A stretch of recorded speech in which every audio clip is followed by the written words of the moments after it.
The stagecoach that rolled into Challis, Idaho Territory, on that scorching August afternoon in 1882, carried more than just another hopeful settler seeking fortune in the untamed West. It carried the one thing that would finally crack open the heart of Yates Vance, the loneliest man in all of Custer County, though he did not know it yet as he sat outside the saloon, staring at nothing with eyes that had forgotten how to see joy. Yates had not laughed in 3 years, 2 months and 16 days. Not since the fever took Sarah, his young bride of only 8 months, leaving him with nothing but memories and a ranch he could barely stand to look at anymore.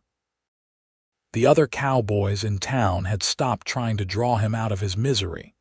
Even old Timothy, the saloon keeper, had given up telling jokes in his presence.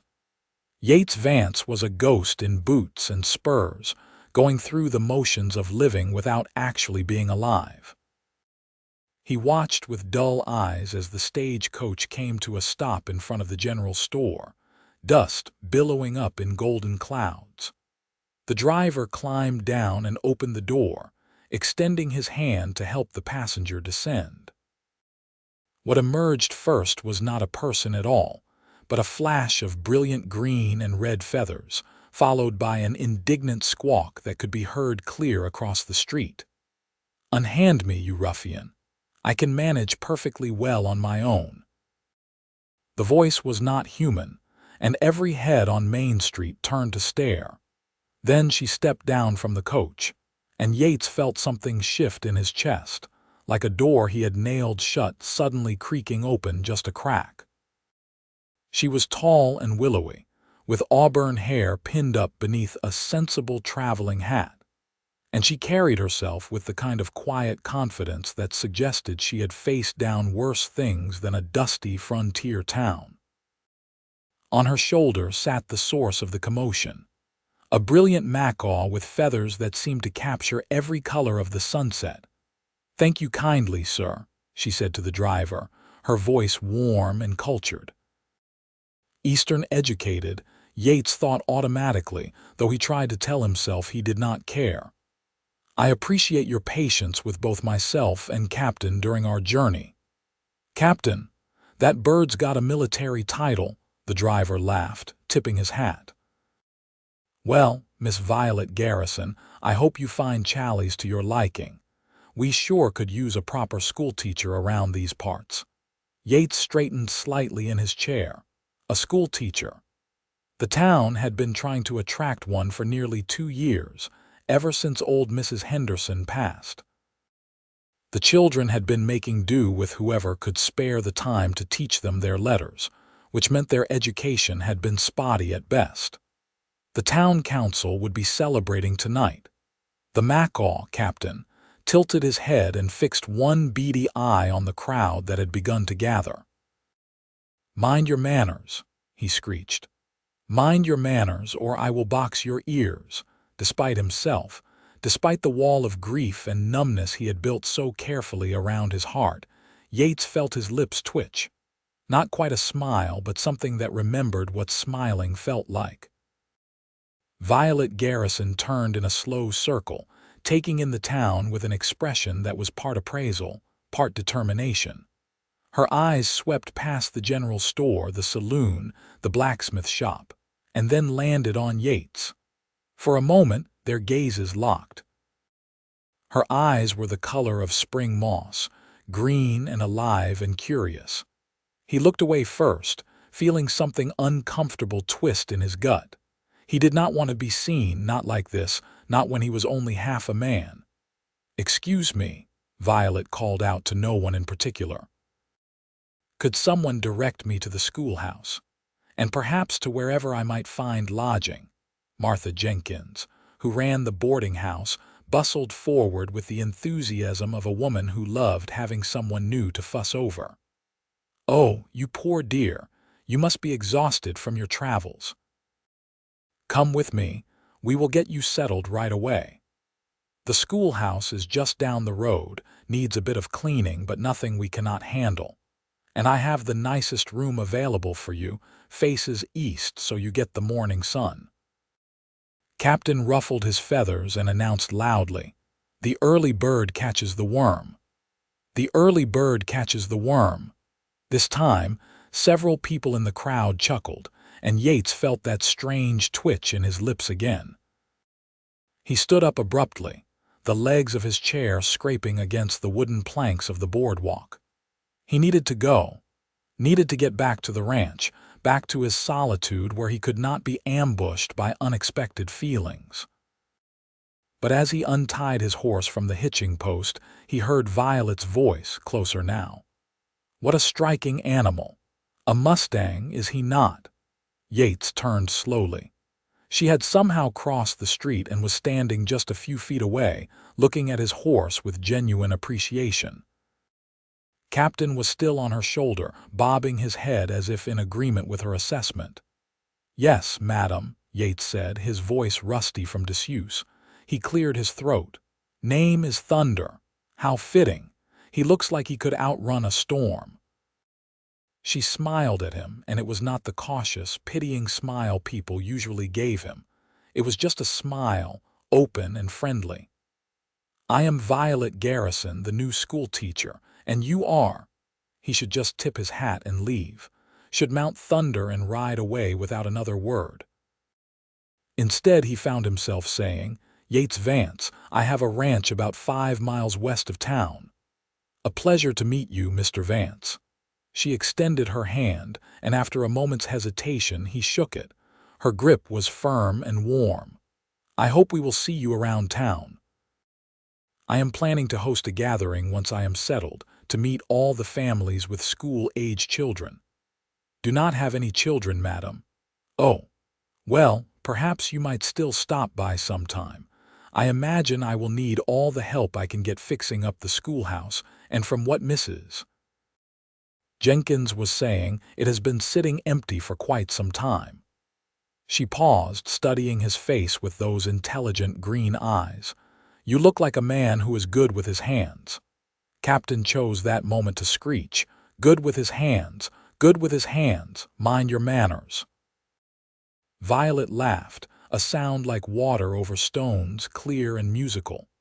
"Hush, Captain, you are being rude to Mr. Vance."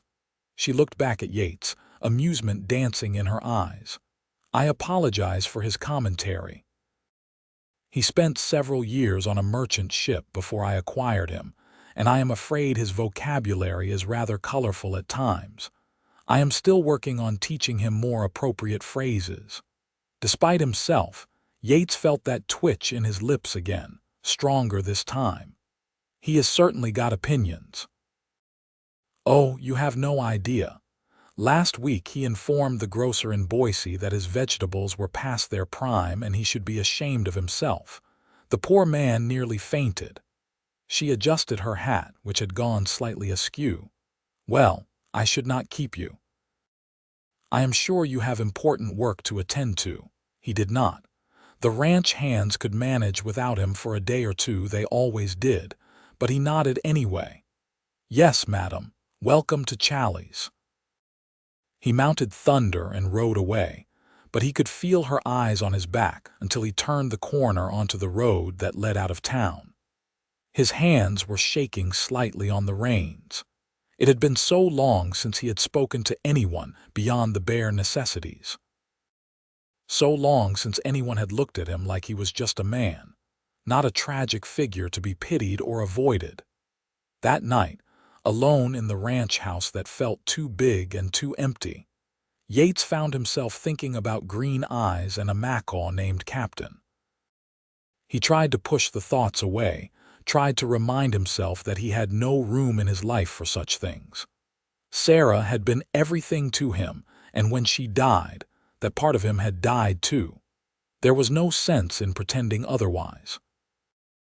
But sleep was long in coming, and when it finally did, he dreamed of laughter.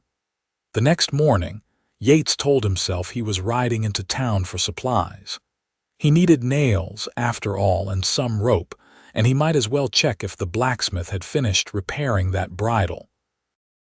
It had nothing to do with the schoolteacher or her peculiar bird. Nothing at all. Main Street was busier than usual, and as he tied Thunder to the hitching post outside the general store, he could see why. A small crowd had gathered near the schoolhouse, and he could hear hammering and the sound of voices calling out instructions. Curiosity got the better of him, and he found himself walking in that direction instead of into the store. The schoolhouse was a modest building, just one large room with windows on 3 sides and a small porch at the front. It had been built with high hopes 5 years ago, and Mrs. Henderson had run it with an iron will and a kind heart until her passing. Since then, it had fallen into disrepair. The porch sagged on one side, several windows had cracked panes, and the roof looked like it might not survive another winter. Violet was standing in the yard, sleeves rolled up despite the morning chill, directing operations with the efficiency of a general commanding troops. Captain sat on a makeshift perch someone had set up, offering commentary that ranged from helpful to absurd. "No, no, Mr. Peterson, that board needs to go on the left side, not the right. We want the porch to be level, not to lean further," Violet called out, shading her eyes against the sun. Level it up, Captain added. "Mind your manners." Several of the men working on the porch were grinning, and Yates realized with a start that the whole scene had a quality of joy to it. People were working hard, yes, but they were also laughing and joking, energized by Violet's enthusiasm and Captain's running commentary. Violet turned and spotted him standing at the edge of the yard. Her face brightened. "Mr. Vance, what perfect timing. We could use another strong back if you can spare a few hours." He should say no, should make his excuses and leave. Instead, he found himself nodding and walking forward. "What needs doing?" "Bless you," Violet said, and the gratitude in her voice seemed genuine. "Could you help Mr. Peterson and Mr. Daniels with the porch? They are trying to level it, but I think it needs someone with more carpentry experience. And after that, if you are willing, the roof has some concerning holes." Yates set down his hat and got to work.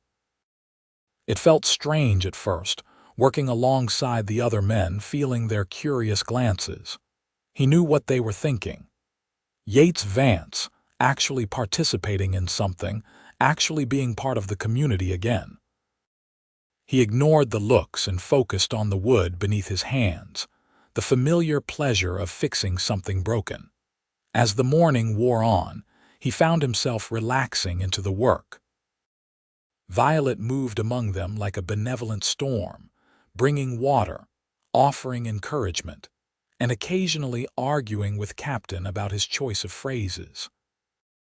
"Captain, we do not call people barnacle-brained, no matter how appropriate it might seem," she said at one point, exasperation and affection mingling in her tone. "Barnacle-brained, barnacle-brained. The early bird catches the worm," Captain shot back. Despite himself, despite everything, Yates laughed. It was a short, rusty sound, barely more than a chuckle, but it was a laugh. The first one in 3 years, 2 months, and 17 days. The sound seemed to freeze everyone in place. The hammering stopped. The conversations died mid-sentence. Every head turned to stare at him. Yates felt heat rise in his face. He bent his head and focused intently on the nail he was driving into the board, pretending he had not noticed the reaction. Violet broke the silence. "Well, that is a lovely sound," she said matter-of-factly, as if there was nothing unusual about it at all. "We should all laugh more often. Now, gentlemen, I believe that porch is looking positively magnificent. Shall we take a break? I have sandwiches and lemonade." The moment passed, and people returned to their work and chatter, but Yates could feel the shift. Something had changed, some tiny crack in the wall he had built. During the lunch break, Violet sat down on the newly repaired porch steps near where Yates had stationed himself. a safe distance from the others.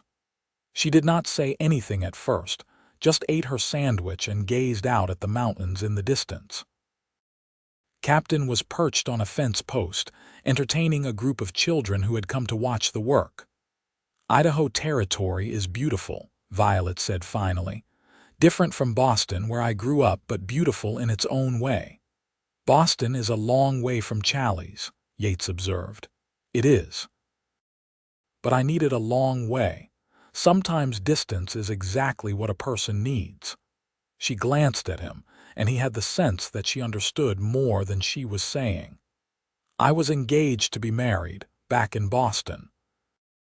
To a perfectly respectable man with a perfectly respectable future in his father's banking business. But I realized that perfectly respectable was not what I wanted. I wanted adventure, purpose, a life that was mine, not one that had been laid out for me like a tea setting."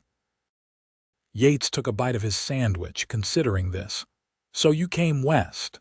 "So I came west. My family was horrified, of course. My mother took to her bed for a week. My father threatened to disown me, though I think he was mostly bluffing. But I knew if I did not go, I would spend the rest of my life wondering what if, and I could not bear that." She smiled, but there was something wistful in it. "What about you, Mr. Vance? Are you from Challis originally?" "Texas," he said shortly. Then, because something about her openness seemed to demand honesty in return, he added, "Came here 5 years ago. Thought the new start would be good." "And has it been?" The question was asked gently, without prying, but it still hit like a physical blow. Had it been good? He thought of Sarah, of their brief happiness, of the ranch they were going to build together. Thought of the fever of watching her slip away despite everything the doctor tried. Thought of the 3 years of numbness that followed. "For a while," he said finally. Violet nodded as if this answer told her everything she needed to know. "Well, I think Challis is lucky to have you, Mr. Vance. This porch would still be listing like a ship in a storm if you had not helped." A ship in a storm, a ship in a storm, all hands on deck. Captain shrieked from his fence post, making the children laugh. Yates found his lips twitching again. "That bird is something else." "He certainly is. I acquired him from a sailor in San Francisco who was retiring from the sea. The poor man was heartbroken to part with him, but he was moving in with his daughter, and she was quite firm about not having a macaw in her house. Captain and I have been together for 3 years now. He is opinionated, loud, and occasionally inappropriate, but I cannot imagine life without him." She stood, brushing crumbs from her skirt. "Thank you for your help today, Mr. Vance. It has meant more than you know." She walked away before he could respond, moving to check on the progress with the windows. Yates sat there, sandwich forgotten in his hand, watching her organize and encourage and bring out the best in everyone around her. She was like a lamp in the darkness, he thought, and then immediately felt foolish for thinking something so poetic. He stayed until the work was done, until the schoolhouse looked almost new again, with its level porch and patched roof and clean windows. As the sun began to set and people started heading home, Violet stood in the doorway and raised her voice to Carrie. "Thank you all so much for your help today. I cannot wait to begin teaching your children. Classes will start next Monday, if that suits everyone. And please, spread the word to any families who might not have heard. Every child deserves an education." There was a murmur of agreement and approval. Yates untied Thunder and was preparing to mount when Violet appeared at his elbow. "Mr. Vance, would you mind staying just a moment longer? There is something I would like to show you." He hesitated, then nodded. She led him around to the back of the schoolhouse, where a small garden plot lay overgrown with weeds. "I was thinking this could be a learning garden for the children. We could plant vegetables, teach them about growing their own food. But I must confess, I know nothing about gardening in this climate. Everything I learned in Boston will be useless here." She turned to him, hope clear on her face. "Would you be willing to help me plan it? I know you must be terribly busy with your ranch, but if you could spare just a few hours." He should say no, should maintain the distance he had so carefully cultivated, but instead he found himself saying, "I could come by on Saturday, show you what grows well here." Her smile was like sunrise. "Thank you, Mr. Vance, that would be wonderful." As he rode home through the gathering dusk, Yates tried to understand what was happening to him. He had spent 3 years carefully constructing a life of solitude, of going through the motions without feeling anything too deeply. And now, after just 2 encounters with Violet Garrison and her absurd Parrot, he could feel that carefully constructed numbness beginning to crack. It terrified him. But it also made him feel more alive than he had in years. Saturday arrived faster than Yates expected. He spent the days in between working on the ranch, fixing fences and checking on the cattle, trying not to think about green eyes and auburn hair. His ranch hands, Tom and Miguel, noticed his distraction and exchanged knowing glances, but had the good sense not to comment. When Saturday morning came, he found himself taking extra care with his appearance, washing up and putting on his newer shirt before riding into town. Then he felt ridiculous and changed back into his work clothes. He was just helping with a garden, nothing more. Violet was waiting at the schoolhouse, wearing a practical dress with an apron over it and a wide-brimmed hat to protect her from the sun. Captain was with her, naturally, perched on his portable stand and preening his feathers. "Good morning, Mr. Vance," Violet called out cheerfully. "I am so glad you came. I was worried you might have reconsidered." "Said I would be here," Yates replied, climbing down from Thunder, "so I am here." They walked around to the garden plot together. In the clear morning light, Yates could see it had potential. The soil looked decent and the location got good sun. With some work, it could produce well. "The first thing we need to do is clear out all these weeds," he said, kneeling down to examine the ground more closely. "Then we can work some compost in, get the soil ready. It is a bit late in the season for some crops, but we could still get lettuce, radishes, maybe some beans." "You really know about this," Violet said, sounding impressed.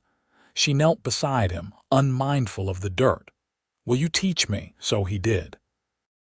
They worked through the morning, pulling weeds and turning soil. Yates explained about crop rotation and companion planting, about reading the weather and knowing when to water. Violet listened intently, asking intelligent questions and making notes in a small journal she produced from her apron pocket. Captain provided a running commentary from his perch. "Hard work never killed anyone. Mind your manners. Barnacle-brained." "Captain, I thought we agreed you would stop using that phrase," Violet said, sitting back on her heels and wiping her forehead with the back of her hand, leaving a streak of dirt. "The early bird catches the worm," Captain countered. Yates felt that unfamiliar twitching in his lips again. "He always get the last word, always. I have learned to accept it." Violet pulled off her hat and fanned herself. "It is getting warm. Should we take a break? I brought some cold tea." They sat in the shade of the schoolhouse, drinking tea from a thermos Violet had packed. It was pleasant tea, flavored with mint, and it cut through the dust in Yates's throat nicely. "Can I ask you something, Mr. Vance?" Violet said after a moment of comfortable silence. Yates tensed. "I suppose. Why did you agree to help me?" "From what I have heard around town, you generally keep to yourself. Yet you have been here for hours, teaching me about gardening when you could be doing 100 other things." He stared at his cup, searching for an answer that was honest without being too revealing. "The children should have a good school. If you are here to teach them, seems right to help you succeed." "That is a kind answer, but I do not think it is the whole truth." She was not looking at him, just gazing out at the mountains, making it easier somehow to be honest. "My wife," he said, and was surprised at how steady his voice was. "Sarah. She loved gardens, was always planning what she would plant come spring. She died before she could make any of those plans real." "I am sorry," Violet said quietly. "How long has it been?" "3 years. Little more." They sat in silence for a while. Then Violet said, "My brother died when I was 17. He was 19, just about to start at university. There was an accident with a horse. For the longest time, I could not bear to be around horses at all. But then I realized that avoiding them was not honoring his memory. He loved horses, so I learned to ride properly the way he always said I should, and now when I am on horseback, I feel close to him again." Yates looked at her, really looked at her. There was old pain in her eyes, but also strength. She had taken her grief and transformed it into something else, something that did not diminish the loss but did not let it consume her either. "Maybe that is what I am trying to do," he said slowly. "Helping with this garden. Making something Sarah would have loved, even if she cannot be here to see it." "I think that is beautiful," Violet said, "and I think she would be proud of you." Something tight in Yates's chest loosened. He had not talked about Sarah, not really, since she died. People either avoided the subject entirely or treated it with such delicate care that it felt like handling glass. But Violet spoke about it naturally, acknowledging the pain without being swallowed by it. They finished their tea and returned to work. By late afternoon, the garden plot was cleared and prepared, ready for planting. Yates had promised to bring some seedlings from his ranch, plants that were already established and would have a better chance this late in the season. As he prepared to leave, Violet caught his hand. "Thank you, Mr. Vance, not just for the help with the garden, but for sharing a piece of your story with me. I know that was not easy."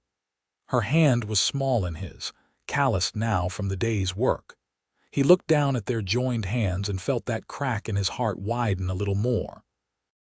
"Call me Yates," he said. "If we are going to be working on this garden together, seems silly to be so formal." Her smile could have lit up the night. "Only if you call me Violet." "Violet," he repeated, and liked the way her name felt in his mouth. "Violet, Violet, mind your manners." Captain shrieked. They both laughed, and this time Yates's laugh came easier, less rusty. He tipped his hat and rode away, but he carried the sound of her laughter with him all the way home. The following weeks developed a rhythm. Yates found himself riding into town more often than he had in years. Sometimes it was to help with the garden, bringing seedlings and showing Violet how to plant them properly. Sometimes it was to fix something at the schoolhouse, a loose board or a sticky window. And sometimes, he had to admit, it was just to see her. The school had officially opened, and Violet threw herself into teaching with the same enthusiasm she brought to everything else. She had 23 students ranging from 6 to 14 years old, and she treated each one with patience and respect. Yates sometimes arrived during lessons and would stand outside, listening to her explain arithmetic or history, making the subjects come alive in a way that had the children actually excited to learn. Captain had become an unexpected teaching assistant. Violet had taught him to recite the alphabet, though he tended to add his own commentary throughout. The children adored him, and Violet used their fascination with the parrot as a gateway to lessons about tropical climates and ocean voyages. Yates also started seeing Violet outside of the school. She had begun attending the Sunday services at the small church on the edge of town, and afterward, people would gather for a communal meal. Yates had not been to church since Sarah's funeral, but he found himself going now, sitting in the back pew and watching Violet interact with the townspeople. She had a gift for making everyone feel heard and valued, from the wealthiest rancher to the poorest prospector. After one such service, as people were setting out food for the meal, Violet approached him with a determined look on her face. "Yates, you have been avoiding the gatherings after church," she said without preamble, "and I want to know why. Not avoiding, just not much for crowds," he said, which was not entirely untrue. "Well, today you are going to make an exception. Mrs. Jenkins made her famous apple pie, and if you do not try it, she will be terribly offended. And I need someone to talk to who will not spend the entire time discussing the latest gossip." She linked her arm through his before he could protest. "Come on, I promise it will not be too painful." So Yates found himself sitting at one of the long tables, plate full of food he barely remembered selecting, with Violet beside him and Captain on a perch someone had set up nearby. And to his surprise, it was not painful at all. Violet had a way of drawing him into conversation without making him feel pressured, asking about his ranch and actually listening to his answers. "How many head of cattle do you run?" she asked, cutting into a piece of chicken. "About 200 right now. Hoping to increase that next year if the winter is not too harsh." "That sounds like challenging work. Do you manage it all yourself?" "Have 2 hands who help, Tom and Miguel. Good men know cattle better than most." He paused, then added, "You should come see it sometime. The ranch." "If you are interested." Violet's eyes lit up. "I would love that. I have been wanting to see more of the territory, but I have been so busy getting the school established. When would be convenient?" "Next Sunday. Could come by after church, have lunch at the ranch." The invitation was out before he could second-guess himself. "That sounds wonderful. I will bring Captain if you do not mind. He gets restless if I leave him alone too long." "The more the merrier," Yates said, and was surprised to find he meant it. The week leading up to Sunday, Yates found himself in a state he barely recognized: anticipation.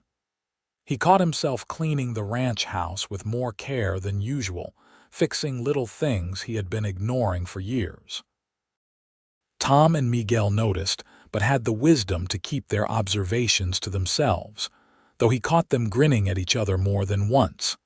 Sunday arrived bright and clear, perfect weather for showing off the ranch. After church, Violet climbed onto the bench seat of her small buggy, which she had purchased with her first month's salary.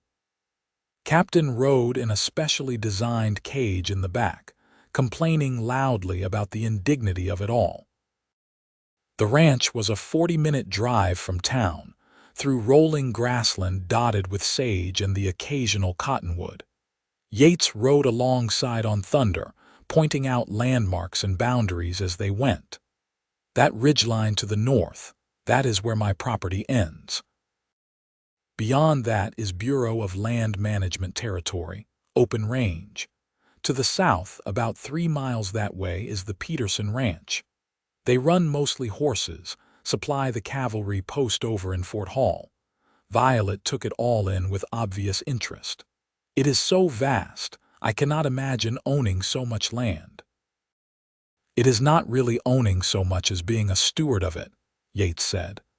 "The land was here long before me and will be here long after. I just try to take care of it while I am here."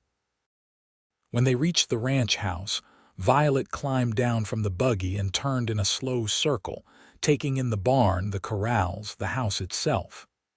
"Yates, this is magnificent. You built all of this." "Most of it.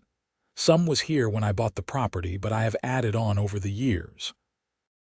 He felt a flush of pride. The ranch was one of the few things he still took satisfaction in, evidence that he was capable of building something lasting. He showed her around, introducing her to Tom and Miguel, who were working in the barn. They tipped their hats respectfully and tried not to stare too obviously. Then he took her to see the cattle grazing in the east pasture. "They are bigger than I expected," Violet said, watching them with a mixture of fascination and wariness.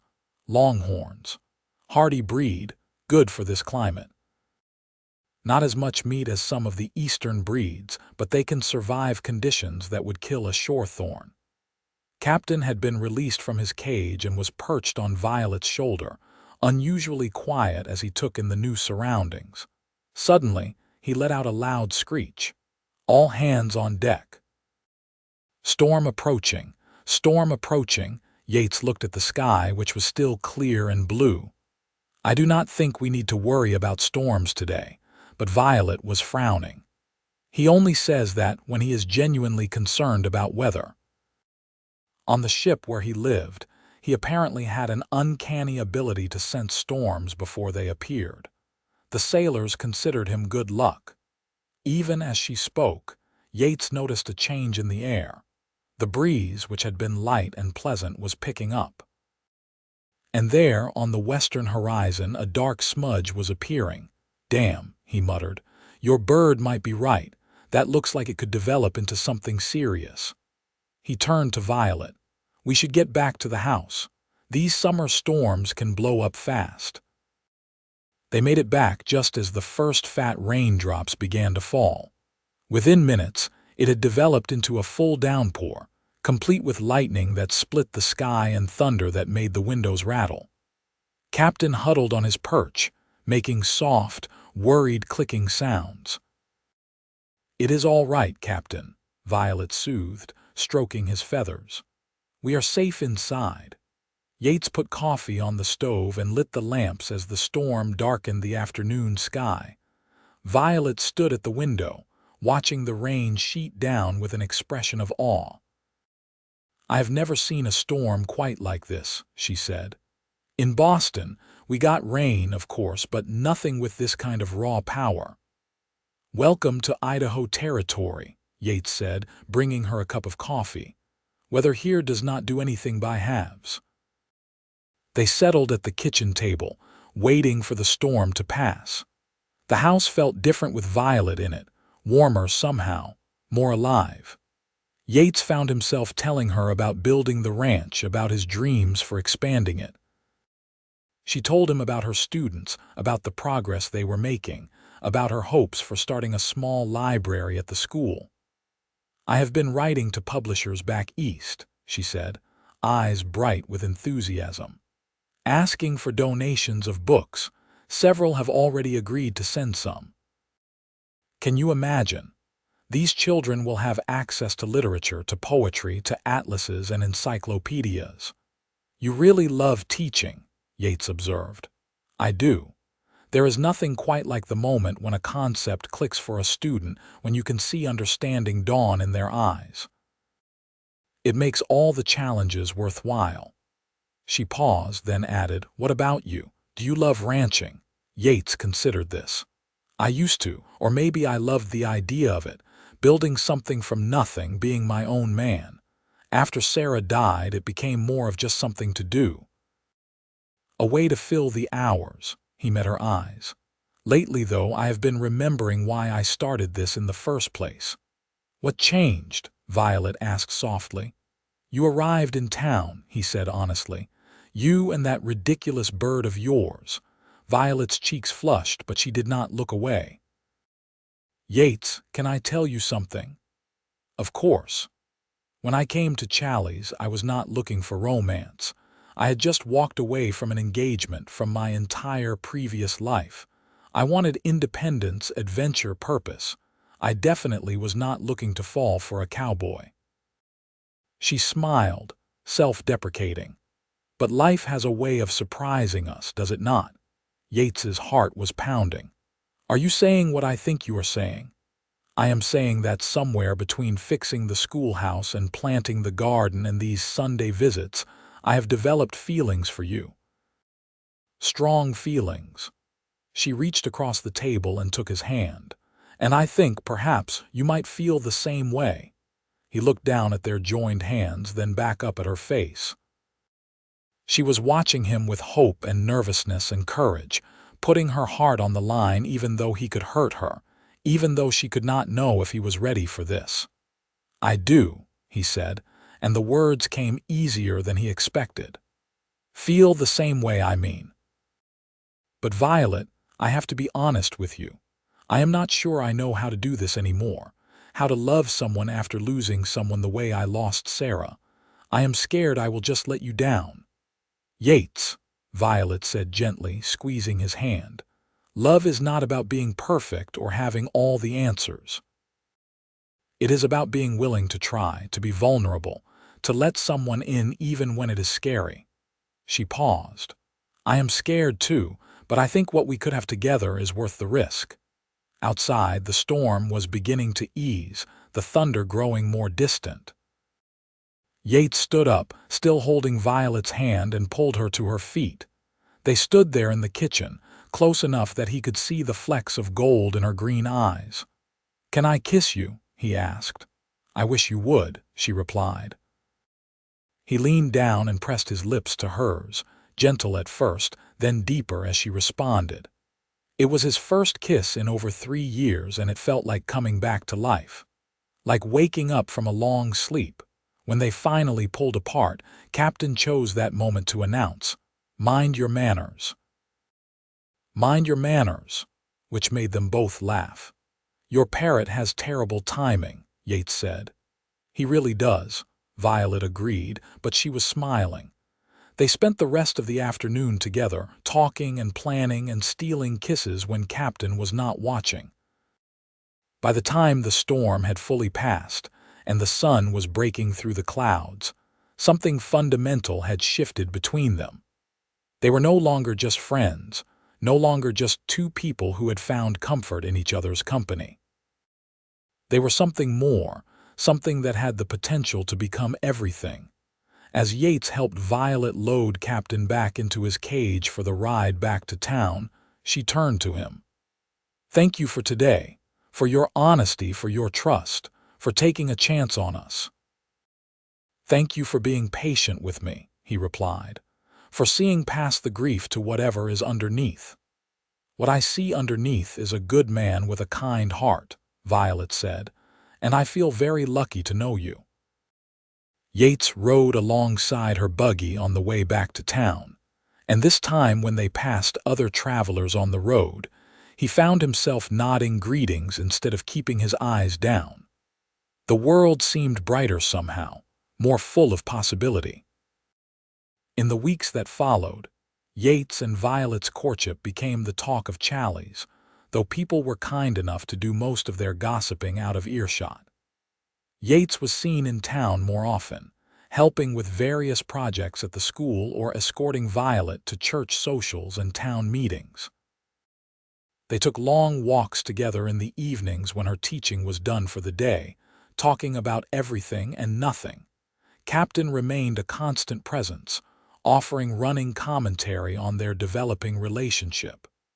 "Kiss her, you fool," became one of his favorite phrases, much to Violet's embarrassment and Yates's amusement. One evening in late October, as they sat on the schoolhouse porch watching the sunset, Violet said, "I have been thinking about something." "What is that?" Yates asked, his arm around her shoulders. "My contract with the town is for 1 year. At the end of that year, I can renew it or I can move on. Originally, I thought I might want to keep moving, see more of the West, but now—" She turned to look at him. "Now I cannot imagine being anywhere but here." "I am glad," Yates said, "because I cannot imagine you being anywhere else either." "There is something else I have been thinking about," Violet continued, "something more significant." Yates felt his heart rate pick up. "Go on." "I love you, Yates. I know we have only known each other a few months, but I am certain of my feelings. And I think you love me too, even if you have not said it yet." "I do," Yates said immediately. "Love you. I was waiting for the right moment to tell you, but I guess this is it." Violet laughed, that clear musical sound he had come to cherish. "This is very much it. So here is what I have been thinking. I want to marry you. I want to build a life with you here in Challis. I want to keep teaching and you keep ranching, and we figure out how to combine those two things into something that works for us." "Are you proposing to me?" Yates asked, part amused, part touched beyond words. "I suppose I am. Is that terribly scandalous?" "Probably," Yates admitted. "But I do not care, and my answer is yes." This time when he kissed her, Captain approved. About time, about time, all hands on deck. They were married in early December in the small church where they had spent so many Sunday mornings. The whole town turned out for the wedding, delighted to see their formerly heartbroken cowboy smiling and laughing and looking at his bride like she hung the moon. Violet wore a simple cream-colored dress she had sewn herself, with wildflowers in her hair despite the winter cold. Yates wore his best suit, brushed and pressed until it looked almost new. And Captain, serving as an unconventional ring-bearer, had been coaxed into wearing a small bow tie for the occasion. "Mind your manners," he squawked as Yates placed the ring on Violet's finger, and the congregation erupted in laughter. The reception was held at Martha Jenkins's boarding house, which had the largest common room in town. There was music and dancing and more food than seemed possible for such a small community to produce. Yates danced with his new wife, holding her close and marveling at how his life had transformed in just a few short months. "Happy?" Violet asked, looking up at him. "Happier than I thought I could be again," he admitted. "You brought me back to life, Violet. You and that ridiculous bird. Ridiculous bird, ridiculous bird. The early bird catches the worm." Captain contributed from his perch near the refreshment table. After the reception, Yates brought Violet home to the ranch. He carried her over the threshold while she laughed, and together they stood in the kitchen where they had first confessed their feelings during that summer storm. "Welcome home, Mrs. Vance," Yates said. "It feels like home already," Violet replied.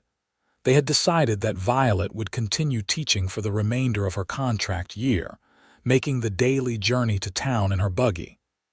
It was not ideal, but it was workable, and they both felt strongly about her commitment to her students. After that, they would figure out a new arrangement, perhaps hiring an assistant teacher who could take over some of her responsibilities. The winter months were challenging in their own way. The journey to and from town became difficult when the snow was heavy, and there were days when Violet had to stay in town at Martha's boarding house rather than risk the trip. But they made it work, and the time apart made their reunions that much sweeter. Yates found that having Violet in his life changed more than just his emotional landscape. The ranch house, which had felt like a mausoleum for so long, became a true home again. Violet filled it with small touches: curtains at the windows, books on the shelves, herbs growing in pots on the kitchen windowsill. Captain had his own perch in the main room, where he could observe everything and offer his opinions freely. Tom and Miguel, who had worked for Yates since before Sarah's death, were overjoyed to see their boss happy again. They welcomed Violet warmly and quickly learned to anticipate Captain's commentary. "Boss, that bird of yours just told me my roping skills were barnacle-brained," Miguel said one day, coming into the barn where Yates was working. "He is not wrong," Yates replied with a grin. "Your last 3 throws missed by a mile," Miguel laughed. "Fair enough.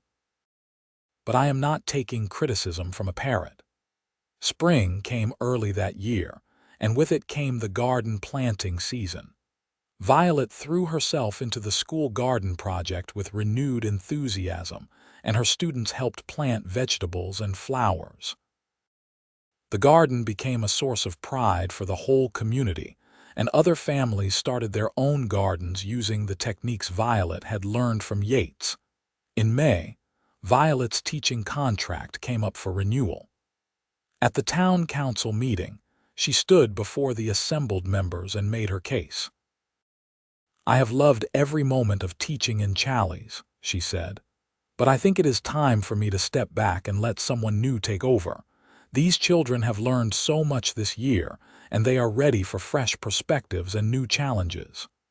She paused. "However, I would like to propose an alternative arrangement. I would be willing to serve as a consultant and substitute teacher, helping train whoever you hire as my replacement. And I would like to continue running the garden program and starting a small lending library out of my home." The council agreed enthusiastically, and by summer they had hired a young woman named Clara Thompson from Denver to take over as the primary teacher. Violet helped her get settled and introduced her to all the students and families. Captain took an immediate liking to Clara, teaching her several new phrases that were only mildly inappropriate. With her teaching responsibilities reduced, Violet had more time to focus on the ranch and on building her life with Yates. They fell into comfortable rhythms, working side by side during the day and sitting together in the evenings, reading or planning or simply talking. One evening in late June, as they sat on the porch watching the stars come out, Violet said, "I have some news."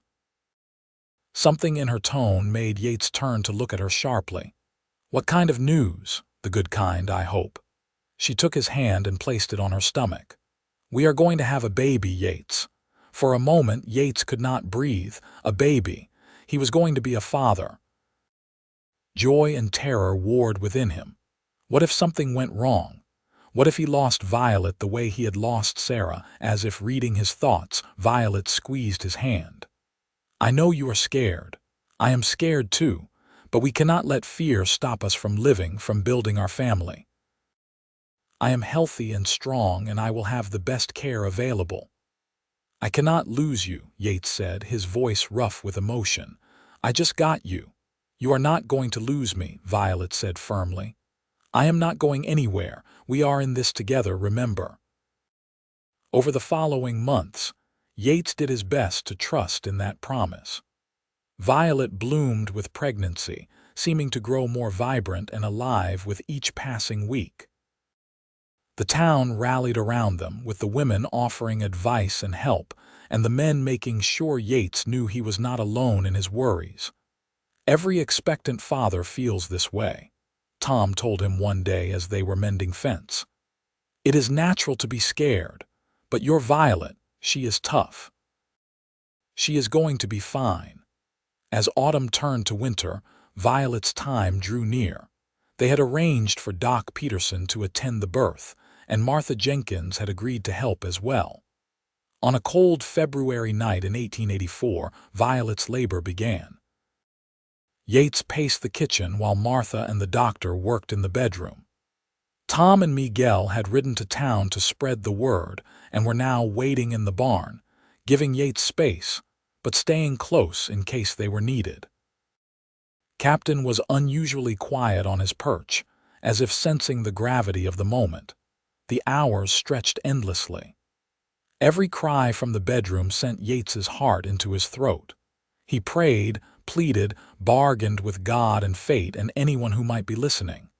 Please let them both be safe. Please do not take her from me. Finally, as dawn began to break, he heard a new sound, the thin, sharp cry of a newborn baby. Moments later, Martha appeared in the doorway, her face split with a wide smile.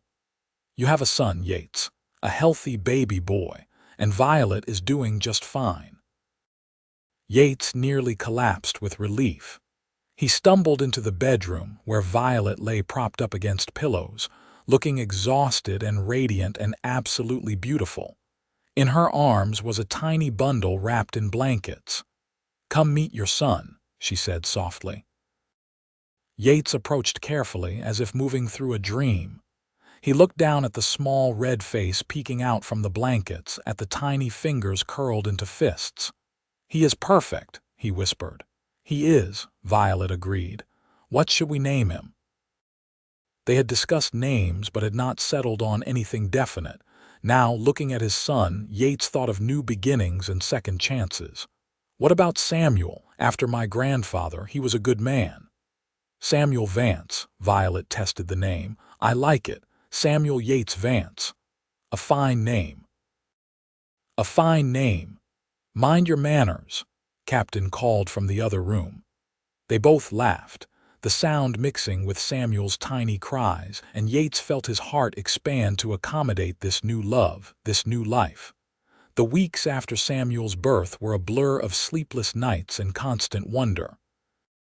Yates discovered reserves of gentleness he had not known he possessed, learning to change diapers and warm bottles and soothe his son's cries. Violet recovered her strength quickly, and together they navigated the challenges of new parenthood. Captain adapted to the new addition to the household with surprising grace. He seemed to understand that the baby required quiet at times, moderating his usual volume. He also appointed himself as a guardian of sorts, squawking loudly if Samuel cried for more than a few seconds. Baby crying. Baby crying. All hands on deck, became his standard announcement. As spring arrived and Samuel grew from a tiny newborn into a chubby, smiling infant, Yates found himself reflecting on the journey that had brought him here. 3 years ago, he had been a hollow shell of a man, going through the motions of living without truly being alive. He had been certain that happiness was behind him, that the best he could hope for was to endure. Then Violet had arrived with her Parrot and her determination, and her ability to see past his grief to the man underneath. She had not tried to fix him or change him. She had simply been herself, warm and alive and persistent, until the ice around his heart had begun to thaw. One evening in late April, as they sat on the porch watching Samuel play with his toes, Violet leaned her head on Yates's shoulder. "What are you thinking about?" she asked. "About how lucky I am," he said. "About how close I came to missing all of this. But you did not miss it. You let yourself heal, you let yourself love again." She lifted her head to look at him. "That took courage, Yates." "I had good motivation," he replied, kissing her forehead, "the best motivation." As the years passed, the Vance ranch prospered. Yates expanded his herd and improved his breeding stock. Violet's lending library grew, becoming a beloved community resource. Samuel grew from a baby into a toddler, then into a bright, curious little boy who loved following his father around the ranch and listening to Captain's stories. When Samuel was 3, they welcomed a daughter, Emma. She had Violet's green eyes and Yates's dark hair, and from the moment she was born, she had her father wrapped around her little finger. Captain was equally smitten, teaching her words before she could properly walk. "Barnacle-brained" was unfortunately one of Emma's first phrases, much to Violet's dismay and Yates's barely concealed amusement. 2 years after Emma came another son, James, who was quiet and thoughtful where Samuel was boisterous and outgoing. The house that had once felt too empty now rang with laughter and noise and life. Yates sometimes thought about Sarah, particularly on the anniversary of her death. But the memories no longer carried the sharp edge of agony. Instead, they had softened into something gentler, a bittersweet acknowledgement of what had been. He would always love Sarah, always carry her memory. But he had learned that the heart was capable of holding multiple loves, that honoring the past did not mean being trapped by it. One Sunday afternoon, when Samuel was 8, Emma was 5, and James was 3, the whole family took a picnic out to the meadow on the north edge of the property. Captain came along, of course, riding on Samuel's shoulder and keeping up a constant stream of commentary. They spread blankets under a large cottonwood and ate cold chicken and biscuits. The children ran and played while Yates and Violet watched, hands linked. "You ever regret it?" Yates asked suddenly. "Leaving Boston, giving up that life you could have had?" Violet looked at him in surprise. "Not for a single moment. Why would I? You gave up a lot. Comfort, society, your family." "I gave up one version of my life to gain a better one," Violet corrected. "This life right here with you and our children and this beautiful wild place. This is exactly where I am meant to be." Samuel came running over, Emma and James trailing behind him. "Papa, can we go see the horses, please?" "If your mother says it is all right," Yates replied. "It is fine with me," Violet said, "but stay where we can see you."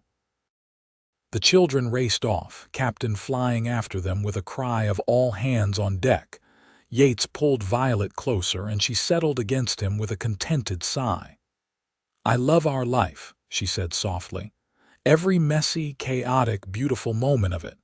"So do I," Yates agreed. "More than I ever thought possible." As they watched their children play in the afternoon sun, Yates thought about that August day 7 years ago when a stagecoach had rolled into Challis carrying a schoolteacher and her parrot. He had been broken then, lost in grief, convinced that joy was something that happened to other people. But Violet had seen something in him worth saving. She had been patient and persistent and brave enough to take a chance on a heartbroken cowboy. And in doing so, she had given him back his life. The children grew, and the ranch continued to thrive.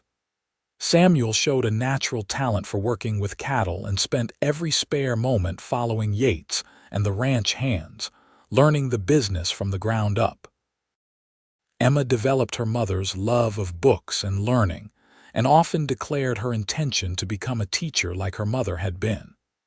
James was quieter, but had a gift with horses that reminded Yates of Violet's brother.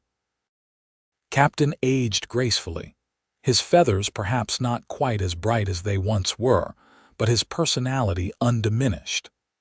He remained the household's commentator and unofficial guardian, keeping watch over the children and announcing visitors long before they arrived at the door. When Samuel was 16, he asked his father if he could start taking on more responsibility at the ranch. "I want to learn everything," he said earnestly. "Not just the day-to-day work, but the business side too. How you decide what cattle to buy and sell, how you manage the finances, all of it." Yates felt a surge of pride. "I think that is a fine idea. You have been working hard and you have got good instincts. It is time you started learning how to run a ranch." Over the next few years, Yates began gradually turning over more and more of the ranch operations to Samuel, while he spent more time on the planning and business side. It was satisfying to see his son step into leadership, making good decisions and earning the respect of the ranch hands. Emma, true to her childhood declarations, went to teacher training college in Boise at 18. She returned 2 years later with her certification and took over from Clara Thompson, who was ready to retire. The school had expanded to 2 rooms now, serving the growing population of Challis and the surrounding ranches.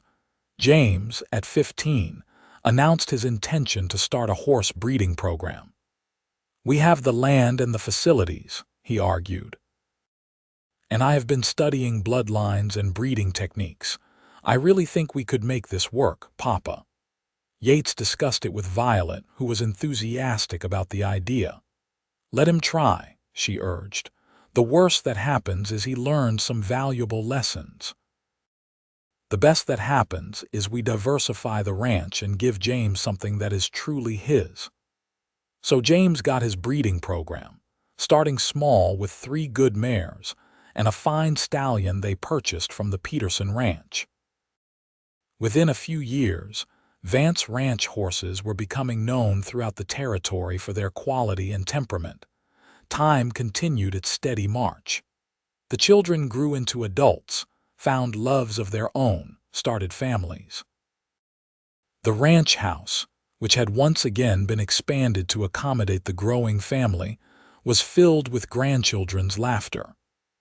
Captain, now quite elderly for a macaw, presided over the chaos with the air of a benevolent monarch.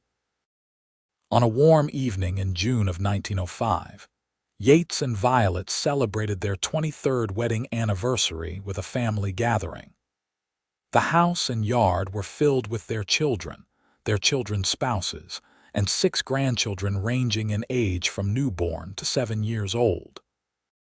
There was food and music and stories, the kind of evening that made life feel complete. Later, after the guests had departed and the younger grandchildren had been put to bed, Yates and Violet sat on the porch as they had done countless times before. Captain dozed on his perch nearby, occasionally muttering in his sleep. 23 years, Violet said wonderingly. Where did the time go? Into building a life, Yates replied. The best life I could have imagined. She smiled at him, her face lined now but still beautiful in his eyes. Do you remember the day we met? When I stepped off that stagecoach and Captain was being impossible. I remember thinking you were trouble, Yates admitted. A city woman with a loud parrot come to shake up our quiet town. I was trouble, Violet agreed. The best kind of trouble. That you were. Yates took her hand, the gesture as natural now as breathing. You saved me, Violet. I was drowning in grief and you threw me a lifeline. We saved each other, Violet corrected. I was running from a life that did not fit and you gave me a home. A real home, not just a place but a sense of belonging. They sat in comfortable silence, watching the stars come out one by one. From inside the house came the sound of their oldest granddaughter playing the piano, a gift she had inherited from Violet's side of the family. What do you suppose will happen next? Violet asked dreamily. We have our children settled, grandchildren arriving regularly. The ranch is thriving. What is left to accomplish? Living, Yates said simply. Enjoying what we have built, watching our family grow. Maybe traveling a bit, now that Samuel and James have the ranch well in hand. Traveling, Violet perked up. Where would you want to go? Wherever you want, Yates replied. Though maybe somewhere warm in the winter. These Idaho winters are harder on old bones than they used to be. Violet laughed. Old bones, speak for yourself. I still feel young as ever. You look young as ever too, Yates said and meant it. To him, she would always be the woman who stepped off that stagecoach, ready to take on the world with nothing but courage and determination and an opinionated parrot. As if sensing he was being discussed, Captain woke up and announced, Mind your manners. The early bird catches the worm. Some things never change, Violet said fondly. Thank God for that, Yates replied. The years continued to pass, marked by the rhythms of ranch life and family gatherings. Captain, who had far exceeded the expected lifespan of his species, finally passed away peacefully in his sleep, one spring morning when he was over 40 years old. The entire family mourned him, this bird who had been such an integral part of their story. They buried him in the garden behind the schoolhouse, the same garden that Yates and Violet had planted together all those years ago. Emma's students made a small marker for his grave, painted with his favorite phrases. He was a good bird, Yates said, his arm around Violet as they stood looking at the marker. Annoying sometimes, but good. He was family, Violet replied, wiping at her eyes. I am going to miss his commentary. We all will, Yates agreed. In the years after Captain's death, Yates noticed Violet slowing down. She was still sharp as ever mentally, still vibrant and engaged with life, but her body was beginning to feel the weight of years. She moved more carefully, tired more easily. It worried him, but when he tried to get her to rest more, she would just laugh and tell him she would have plenty of time to rest when she was dead. I want to live every moment I have left, she told him. Really live it, not just exist. So they did. They took that trip they had talked about, spending a winter in Arizona where the warm, dry air was easier on Violet's joints. They attended every family gathering, every school recital, every ranch event. They sat on their porch in the evenings and talked about everything and nothing, storing up memories like treasures. One evening in the summer of 1912, as they watched the sun set over the mountains that had become as familiar as old friends, Violet said, I want you to promise me something. Anything, Yates said. If I go first, do not let yourself get lost in grief again. You have a family who loves you, grandchildren who need their grandfather. Promise me you will stay engaged with life." "Violet," Yates protested, but she cut him off. "Promise me, Yates. I need to know that you will be all right." He wanted to argue, wanted to tell her that she was not going anywhere, that they still had years ahead of them. But he knew better than to make promises he might not be able to keep. "I promise I will try. That is all I ask." She leaned against him, and he held her close, trying to memorize the feeling of her in his arms. Violet passed away in her sleep on a clear October morning in 1913, with Yates beside her holding her hand. She was 68 years old, and she had lived every one of those years fully and without regret. The grief was crushing, but it was different from when Sarah had died. This time, Yates was not alone.